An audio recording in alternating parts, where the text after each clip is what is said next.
My deadbeat biological dad was I have zero interest or desire to meet this child or this woman. I'm sad for a kid who lost the only dad they knew, as someone who was chosen and adopted by my dad and would be inconsolable if I lost him. This child and I have no reason to have contact. This woman will not stop saying I need to have a relationship with her child though. I ended up unblocking my deadbeat's widow. I sent a message back that if she didn't stop, I would consult with an attorney and have a cease and desist sent to her, and that I would escalate things more if she didn't leave me alone. She responded that I should have some compassion for her daughter and that threatening her with legal action is wrong given their recent loss. Am I the idiot?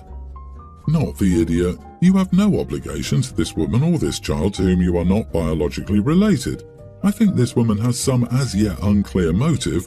Who decides their kid needs to have a relationship with some random person they've never met? Double check your deadbeat did legally marry this woman and adopt her daughter.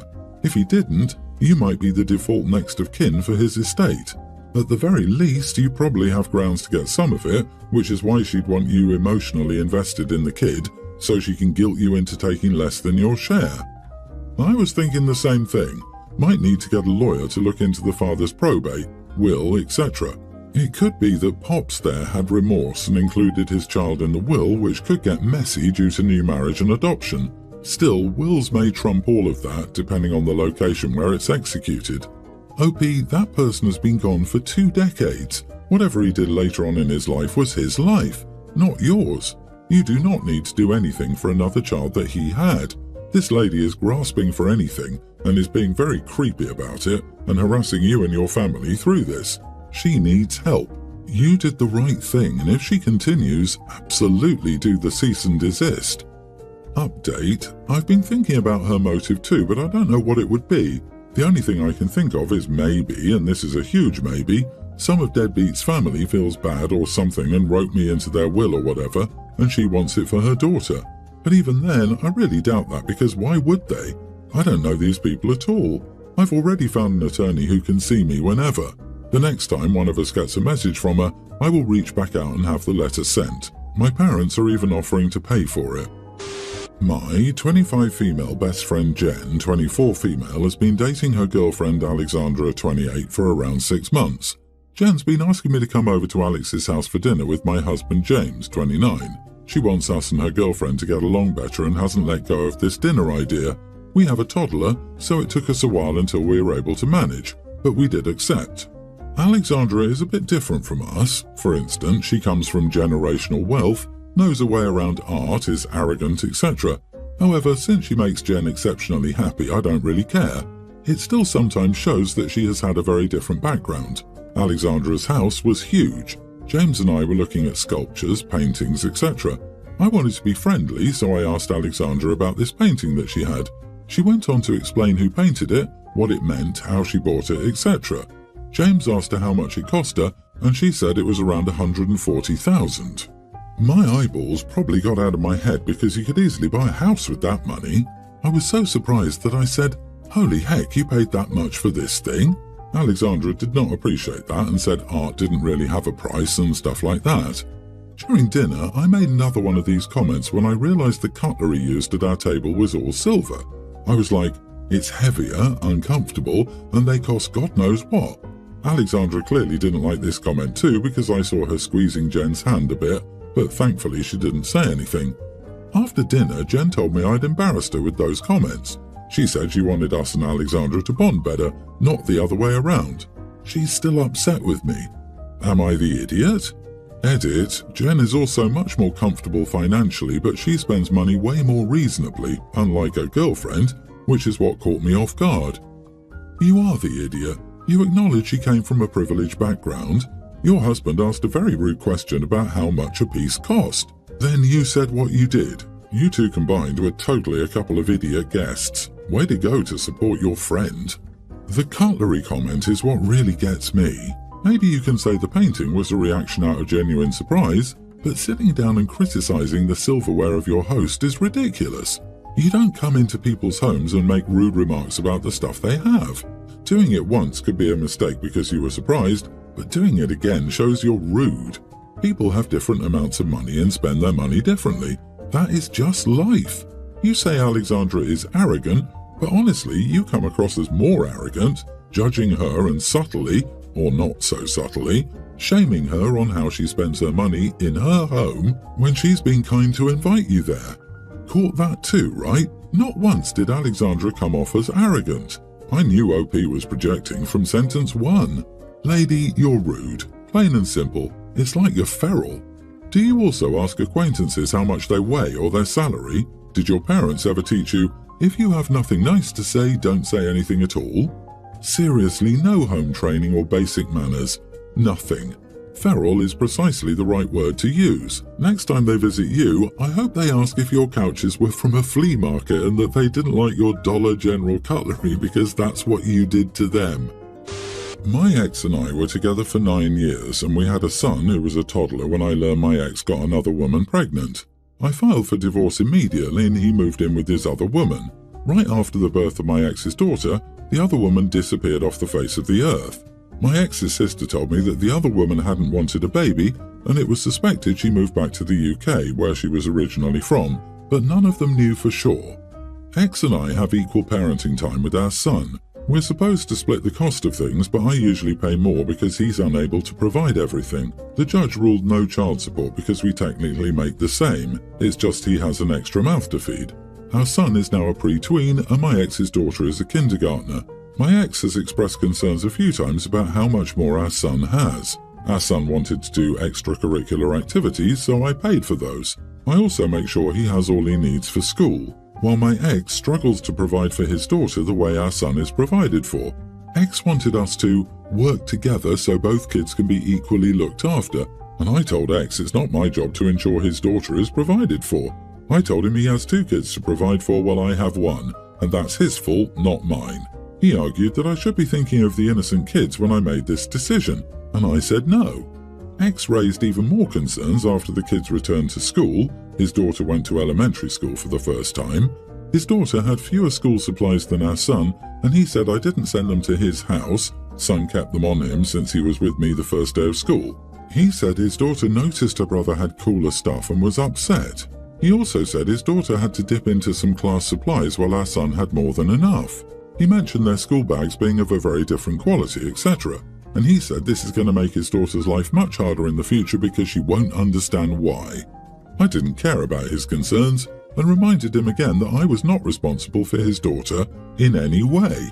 He went off on me and said I was being a crappy person dismissing his concerns, and he said we're meant to work these things out together.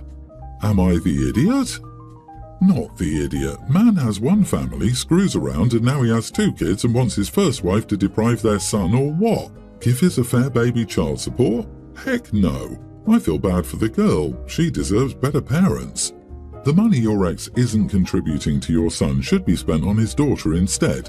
It sounds like he could afford to provide the same things for his daughter you're providing for your son. He's just not doing it. I also don't believe a kindergartner noticed the difference between book bags unless the dad bought the cheapest one. It sounds like OP doesn't even ask him to split the cost of her son's supplies. He wants to offload the extra labor of shopping for stuff onto her. Can't we work something out? Is really, can't you do the mom work and buy stuff for both kids so I don't have to? There's a straightforward solution here. He can find the mom and make her pay child support. He can get a second job. He can ask his family for money. He can sell some possessions. He can dip into his retirement money. He can get rid of cable. He can switch to generic brands. He can learn how to count cards in Vegas. He can start an Etsy store. Does the girl's mom's family not help? Is her name not on her daughter's birth certificate? I honestly don't know. She might not be because she took off almost immediately after the little girl was born. If she's from the UK, they might not know the girl, her daughter, exists, since it sounds like she's just gone with no way to contact her. I think there might be some embarrassment. From what his sister told me, it sounds like he didn't know much about her, and he might be ashamed to admit he doesn't know exactly where she's from and maybe doesn't even know her full name. His sister said there are a lot of things he couldn't answer about her. Wow, that's wild. Unless she gave birth in the back of a cab and jumped out before he got to the hospital, her name is on the birth certificate. However, this chick did you a favor. You dodged a bullet. Your ex isn't just an idiot, he's something way much worse. He's stupid. Those are the most dangerous people on the earth. To be petty, I would still try some social media to find the affair partner, or even better, some family, and tell them that she's a deadbeat parent. I don't like her, neither your ex. I, female 32, am currently 8 months pregnant with my first, which my husband 33 and I are absolutely thrilled about. I'm nearing my maternity leave, not in the US for reference, and I was in the office this week to finalise all the loose ends before I'm off. I'm primarily a remote worker, so while the team has grown quite rapidly over the past few months, I've not had an opportunity to meet every new starter in person. That means there are a lot of new faces this week and I enjoyed chatting with them. Now, it's pretty obvious that I'm pregnant. My maternity leave has been spoken about quite a bit within the team as I'm handing over all of my projects. So new starters have talked to me about the pregnancy while I was in the office. This is not an issue. I'm happy to chat about the baby and our preparations. Still, I was made quite uncomfortable by one interaction this week. Susan, female's 40s, started 3 weeks ago, and I'm handing some of my work over to her while I'm gone. I've met her a few times over Teams, but she saw me in person for the first time on Tuesday. She asked many questions about the pregnancy and detailed, quite graphically, her birth story. It was odd, so I tried to move the discussion on. That's when she said, and I will quote her, "I'm not speaking as your colleague, I'm talking as your friend. If you ever feel or notice something odd, please feel free to reach out. This could be cramping or bleeding or your water breaking, even if you need someone to help you coach you as you prepare for birth." To be clear, we're engineers and Susan has no medical background. I was so freaked out. Why would she offer this kind of help, and why would I call essentially a total stranger and discuss personal details about my body? We've been professional up until now, and this was my first time meeting her in person. I told Susan that I appreciated the thought, but I had a fantastic team of doctors and a very supportive family, so I was okay. Then Susan said, "It's sometimes easier to talk to someone who's been through it, so please call me even if it's the middle of the night and you don't want to wake your husband." I told Susan I was getting uncomfortable because this was not an appropriate discussion for work, and I would appreciate it if we could stick to project-related topics only from now on. Susan seemed quite upset and has been avoiding me at the office and taking much longer to reply to emails. I mentioned what was going on to my mom, and she said that I was too harsh, and when Susan was clearly only looking to bond with me, and this was the only way she knew how. My mom said I should have told her the office wasn't the place, but I shouldn't have shut down her offer to help. She said maybe Susan was trying to make a female friend at work or just came off weird. So, was I the idiot? Susan is definitely a weirdo. I'm feeling creeped out just reading what she said. It's best she's upset and now avoiding you. If you hadn't told her that her comments were inappropriate and making you uncomfortable, think how much worse she could get going forward. If that's how Susan meets a work colleague for the first time, consider what she'd be like after a few weeks. Yeah, if something seems off in the middle of the night, let your husband sleep and call me, your new co-worker, instead, is deeply unhinged. If OP had encouraged it in any way, Susan would start calling it our baby and lobbying to be there at the birth. OP, I think your mom is right.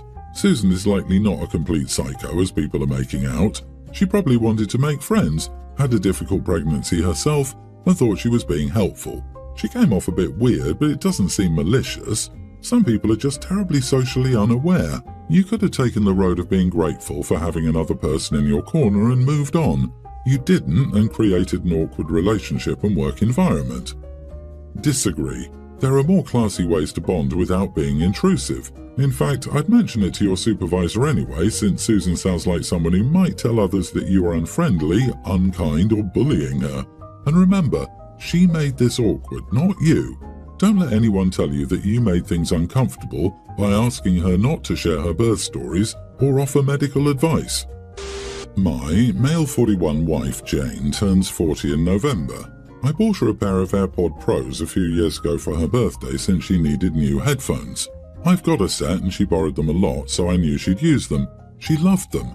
She takes good care of things, but since then hers have started acting up, glitching and losing battery quickly.